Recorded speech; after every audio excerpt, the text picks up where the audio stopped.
Hey you, and welcome to my NestJS tutorial. My name is Azim, and I'm a full-stack JavaScript engineer with many years of experience in the industry. In this course, we'll be building a CRUD admin portal application that allows you to manage employee data using create, read, update, and delete operations. To build this application, we'll be using a variety of technologies, including but not limited to NestJS on the backend, React.js on the front end, SQLite as the database, VS Code as IDE, and many more. In order to be successful in this course, it is important that you have a solid understanding of the basic JavaScript functionality.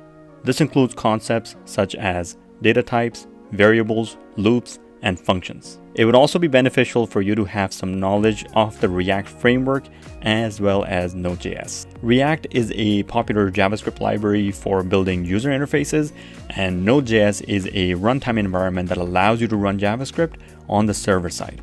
These skills are not necessary to complete the course. However, they will enhance your understanding of the material covered in this course and also make you a more well-rounded developer.